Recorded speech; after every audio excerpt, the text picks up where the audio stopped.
One of the cool things about learning photography or learning more about photography is that the longer I shoot photos, the more I learn how to take photos that I've always wanted to take. And this right here is a perfect example. Way back when I first started taking photos with my actual camera, my D750 and my 50mm lens, I wanted to take a picture of a droplet of water on a blade of grass. And if you're on the blog, the Weekly 50 blog, instead of YouTube, and you click on a link in the written portion of this post, you'll see a link to one of my very early pictures of a drop of water on a blade of grass. And it is terrible compared to this. I mean, it's fine for what it is, but I didn't understand back then why I couldn't get the picture that I wanted to get, which is pretty much this picture right here.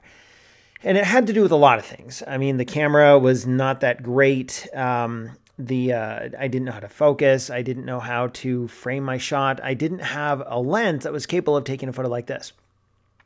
Fast forward to current day, and here is the photo that, this is the photo that you see here. It is what it is. Like, this isn't the end of my photographic journey. This is just another step in my photographic journey. And I've been able to take a picture that I've thought about taking for years, way back like 10 years ago, or whenever I started doing all this. And what you're looking at is a very tiny drop of water, actually several tiny drops of water on a blade of grass. Now, the perspective is a little wonky here because it's not a blade of grass. It's some sort of ground cover plant. The blade of grass that you're looking at, it's probably maybe anywhere from 1/4 to 1/2 inch wide. So these are fairly large droplets, but even so, this is a close-up of some water, and it's the type of photo that I've wanted to get for a really long time. But there's something else kind of unique about this, in that this image is one of the first images I can recall ever taking where I've used a technique called focus stacking. What that means is you can take several photos and adjust the focus between each image. So you need to focus manually to do this. And as you rotate the focus ring on your lens and you take more photos, you get a succession of photos that are all focused on just a little different portion of the image. And then in Photoshop, you can combine them.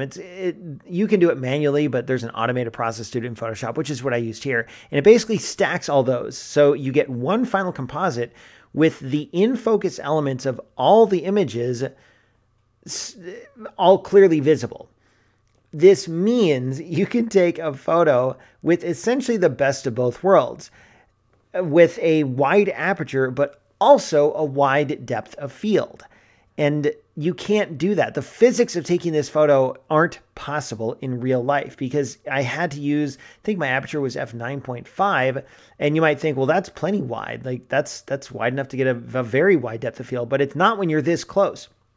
So the aperture of f9.5 to take this photo only results in a very tiny fraction of the photo being in focus. But when you stack your images, then you can get a lot of photos in focus. And normally you would do this in a controlled environment with a tripod and very specific focusing increments.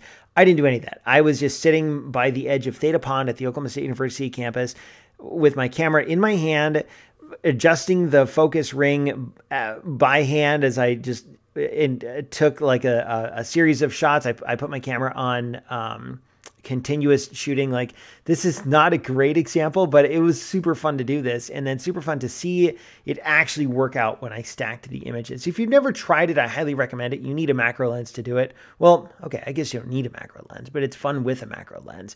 And it's just another one of those cool techniques to try. And when I started taking photos, I had no idea that focus stacking even existed. And taking this shot sort of was a peek into a much larger world about what you can really do with the technique of focus stacking. And I'm excited to see where this takes me if I decide to use it again in the future.